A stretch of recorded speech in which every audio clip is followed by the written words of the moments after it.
Okay, can everyone hear me now? So yeah, thanks to everyone for a great meeting, and thanks especially to the SOC that I've listed on my first slide here. Also, thank you to both Peter Barnes and Jens Kaufman for sending me some notes that I'm using to help me fill out this wrap up. It's been a very successful meeting, I felt. It's my first virtual meeting, large meeting in any case, and the main thing I've learned from this is that organizing a virtual meeting versus organizing an in-person meeting, they're about the same effort. So despite the fact that talks are much shorter and that the overall sessions are shorter, I still feel like we had a great quality of content coming from these talks. We had good level of participation, peaking at 71 participants on Tuesday, and then slightly more than 40 yesterday and today. And well done to everyone for sticking to the timetable. I know it's hard to time these talks out, and everyone did a great job, and the chairs did excellently too. So thanks to everyone for their engagement. For right now, I'm going to run through just a brief synopsis of everything we've learned over the last 3 days and where we stand now, and then I'll get into where we go from here. So on Tuesday, Andy gave us the keynote speech on the technical requirements for the Argus 144 receiver.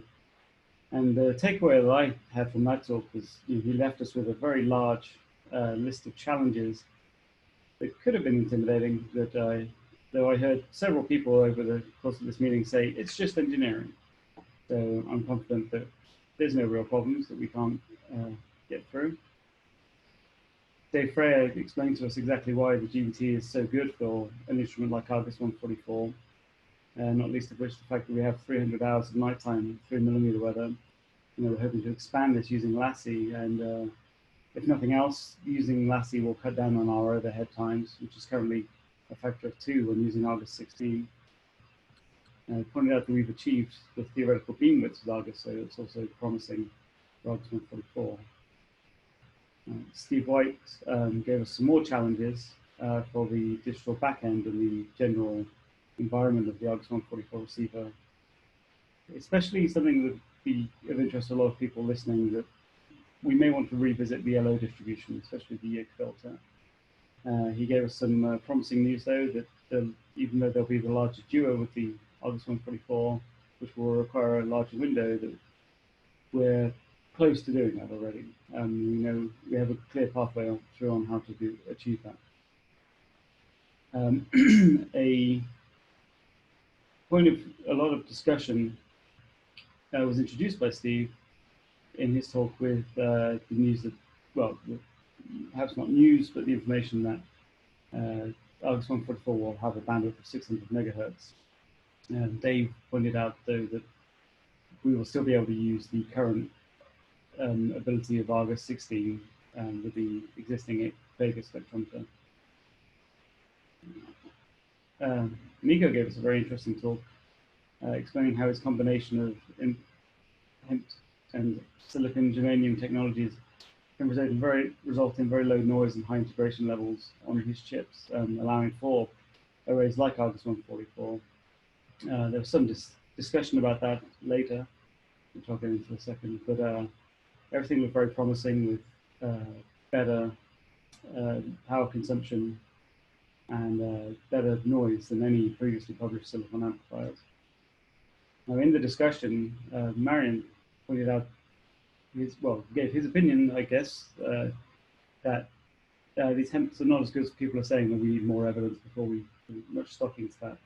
He also made a good point that we have been assuming all this time that integration is desirable, but his opinion was that we should just amplify things at cryogenic temperatures and do everything outside the duo.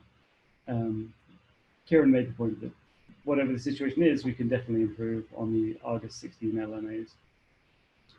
The astronomers gave their input on their requirements for the Argus 144 with Rachel Friesen pointing out the benefits of getting multiple lines at the same time.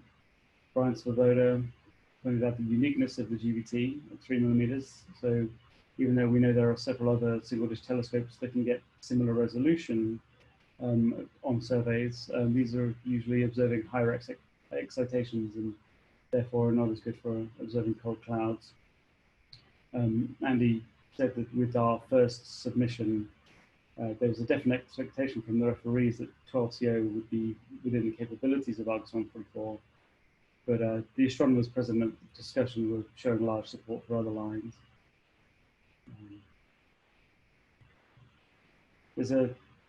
When asked about the complementarity of ALMA with the GBT, Al Wooden gave us some information about the ALMA proposals in a certain cycle, where any large area mapping projects with ALMA were largely either large galaxies or the galactic center, and both of which are perfectly doable with the GBT. So there's some good overlap there. The main points from the discussion on Tuesday was that the astronomers were really pushing for a wider bandwidth at the front end, even if that is the result of later upgrades. As Eric pointed out, he said, don't let perfect be the enemy of good. We have a great proposed instrument already. Let's do whatever we can to get that built, and not let's not design ourselves out of what is a good instrument by designing something we won't even be able to build, possibly. Andy and Kieran made some good general points about the Argus project, the Argus 144 project. Andy said to make sure that there is some, maybe a small group, but a number of people taking care of the design and sharing in all of the details so that we get broader overviews of the instrument. And Kieran wanted to identify the key areas for R&D, which I'm hoping to do, so that we can explore these outside of the main Argus 144 proposal. I'm going to skip through these pretty quickly, as I don't want to use all your time just reminding you what you've already heard.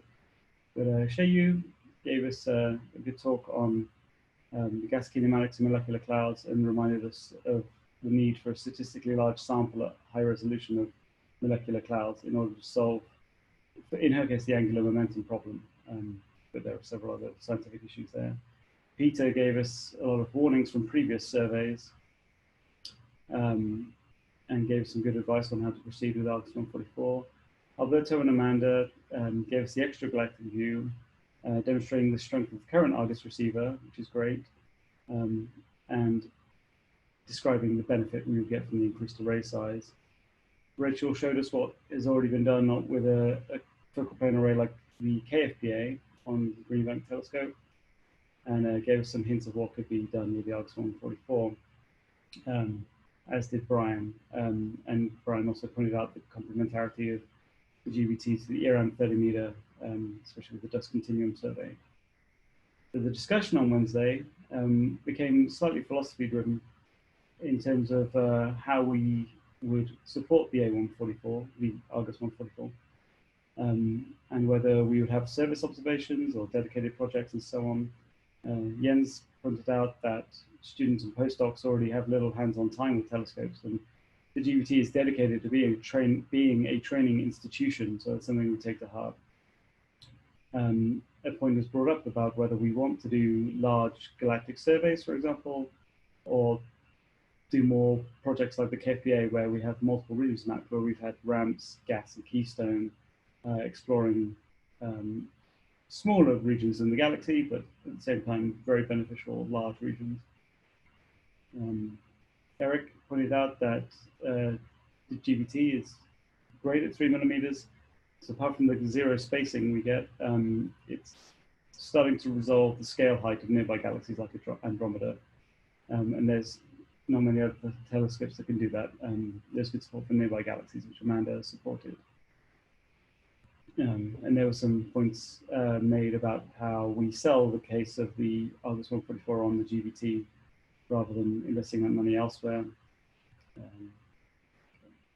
So I won't spend too much time on today's talks, as you just listened to them. But Eric gave us the outline of what we need to consider for our software in building this instrument, and Dane gave the the behind the curtain view of the same thing and how that's actually going to work in practice. Gaspar gave some interesting research talks. Gaspar, Samantha, and Amy gave their interesting research talks, which I won't reiterate now, as I want to get to the final word of the meeting, which was, what was the point of this meeting?